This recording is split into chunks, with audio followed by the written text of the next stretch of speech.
ಯಾವುದು ಲೆಕ್ಕಕ್ಕೆ ಬರುತ್ತೆ ಅನ್ನೋದನ್ನ ಹೇಳಕ್ ಬರಲ್ಲ. ಈಗ ಬಿಜೆಪಿ ಪ್ಲಸ್ ಪಾಯಿಂಟ್ಸ್ ನೋಡ್ತಾ ಹೋಗೋಣ. ಯುವ ಮತದಾರರ ಮೇಲಿನ ಒಂದು ಹಿಡಿತ ಸಾಧಿಸಿದೆ ಅನ್ನುವ ಲೆಕ್ಕಾಚಾರ ಅಲ್ಲಿ ನಾವು ಸರ್ವೆ ಮಾಡಿದಾಗ ಸಿಕ್ಕಿರುವಂತಹ ಅಂಶ. ತಳಮಟ್ಟದಲ್ಲಿ ಪಕ್ಷ ಸಂಘಟನೆ ಚೆನ್ನಾಗಿದೆ, ಕೇಡರ್ ಬೇಸ್ಡ್ ಅನ್ನುವ ಒಂದು ಹಣೆಪಟ್ಟಿ ಬಿಜೆಪಿಗೆ ಇರೋದ್ರಿಂದ ಅದನ್ನು ನಾವು ಸಕಾರಾತ್ಮಕವಾಗಿ ಇಲ್ಲಿ ತೆಗೆದುಕೊಳ್ಬಹುದು. ಅಹಿಂದ ವರ್ಗಕ್ಕೆ ಮೊದಲ ಬಾರಿ ಆದ್ಯತೆ ಕೊಟ್ಟಿದ್ದಾರೆ. ಹಿಂದ ವರ್ಗಕ್ಕೆ ಆಗಿದೆ, ಅದು ಅಹಿಂದ ವರ್ಗಕ್ಕೆ ಅಂತ ಮಾಡ್ಕೊಳ್ಬೇಕು. ಕಾಂಗ್ರೆಸ್ ಗೊಂದಲ ಬಿಜೆಪಿಗೆ ಪ್ಲಸ್ ಆಗ್ಬೋದು. ಅಫ್ಕೋರ್ಸ್ ಬಿಜೆಪಿ ಗೊಂದಲ ಕಾಂಗ್ರೆಸ್ಗೆ, ಕಾಂಗ್ರೆಸ್ ಗೊಂದಲ ಬಿಜೆಪಿಗೆ, ಅದು ವೈಸ್ ವರ್ಷ ಇದ್ದೇ ಇರುತ್ತೆ.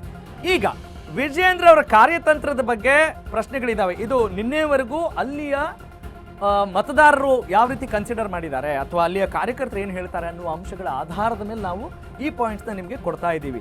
ಆದರೆ ಇವತ್ತೇನಾಗ್ಬೋದು, ಯಾಕಂದರೆ ಟಿಕೆಟ್ ಫೈನಲೈಸ್ ಆಗಿರೋದು ಬೇರೆ ಆಗಿದೆ. ಈ ರೇ ಆಫ್ ಹೋಪ್ಸ್ಗಳ ನಡುವೆ ನಾವು ಚರ್ಚೆಗಳನ್ನು ಮಾಡ್ತಾ ಇದ್ವಿ. ಅವ್ರಿಗೆ ಟಿಕೆಟ್ ಕೊಟ್ಟರೆ ಇವ್ರಿಗೆ ಟಿಕೆಟ್ ಕೊಟ್ಟರೆ ಏನಾಗ್ಬೋದು ಅನ್ನೋ ಲೆಕ್ಕಾಚಾರದ ಮೇಲೆ ನಾವು ನೋಡ್ತಾ ಇದ್ದೀವಿ. ಈಗ ಯುವ ಮತದಾರರ ಮೇಲಿನ ಹಿಡಿತ ಬಿಜೆಪಿಗೆ ಪ್ಲಸ್ ಪಾಯಿಂಟ್ ಆಗ್ಬೋದು ಅಂತ ನಾವು ಹೇಳ್ತಾ ಇದ್ದೀವಿ. ಹಿಂಗೆ ಅಂತ ನನಗೇನು ಅಂತ ಎಕ್ಸ್ಟ್ರಾಡಿನರಿ ಆಗಿ ಏನು ಕಾಣಿಸ್ತಿಲ್ಲ. ಯುವ ಮತದಾರರ ಮೇಲೆ ಸಂಪೂರ್ಣ ಹಿಡಿತ ಇದೆ. ಯಾಕೆ ಅಂತಂದ್ರೆ ಈಗ ಚರ್ಚೆ ಮಾಡ್ತಿದ್ವಿ. ಕಳೆದ 2 ವರ್ಷಗಳಿಂದ ರೇಣುಕಾಚಾರ್ಯ ಮತ್ತು ಸಿದ್ದೇಶ್ವರ ನಡುವಿನ ಕದನ ಇದೆಯಲ್ಲ, ಬೀದಿ ಕಾಳಗದ ಸ್ವರೂಪ ಪಡ್ಕಂತು. ಬೀದಿ ಕಾಳ ಇಲ್ಲಿಂದ ಡೆಲ್ಲಿ ತನಕ ಹೋಗ್ತು.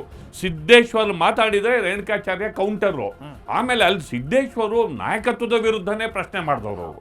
ಹಿಂಗಿರ್ಬೇಕಾದ್ರೆ ಯುವಕರ ಮೇಲೆ ಹಿಡ್ತಾ ಇದೆ ಅಂದ್ರೆ ಇದು ಯಾಕೆ ಆ ಪಾಯಿಂಟ್ ಬರ್ತಾ ಇದೆ ಅಂತ ಹೇಳಿದ್ರೆ ಸರ್, ಅಲ್ಲಿಯ ಸದ್ಯದ ಜನರು ಬಿಜೆಪಿ ಅಂತ ಹೇಳಿದ ತಕ್ಷಣ ಲೋಕಲ್ ಪಾಲಿಟಿಕ್ಸ್ ಒಂದೇ ನೋಡಿ ಹೇಳ್ತಾ ಇಲ್ಲ.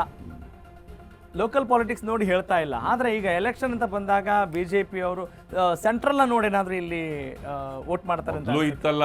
ಮೊದಲು ಸೆಂಟ್ರಲ್ ಅಲ್ಲಿ ಬಿಜೆಪಿ ಇತ್ತು, ಶಾಮನೂರ್ ಗೆದ್ಕೊಂಡೇ ಬಂದ್ರು. ಹೀಗಾಗಿ ಆ ಫ್ಯಾಕ್ಟರ್ಸ್ ನನಗೆ ತಿಳಿದ್ರೆ ಇದು ಸರ್ಕಾರದ ಮೇಲಿನ ಏನದು ನಾವು ರೆಫರೆಂಡಮ್ ಅಂತಿರಲ್ವಾ, ರೆಫರೆಂಡಮೂ ಅಲ್ಲ, ಮತ್ ಸರ್ಕಾರದ ಸಾಧನೆಗಳು ಇಲ್ಲೇನು ಚರ್ಚೆಗೆ ಭಾಷಣ ಮಾಡ್ಬೇಕಾದ್ರೆ ಚರ್ಚೆ ಮಾಡ್ತಾರೆ. ಅದೂ ಲೆಕ್ಕಕ್ಕೆ ಬರಲ್ಲ. ಒಂದ್ ಸಣ್ಣ ಪ್ರಪೋರ್ಷನ್ ಗ್ಯಾರಂಟಿ ಅಂತ ಲೆಕ್ಕ ಬರ್ತಾರೆ.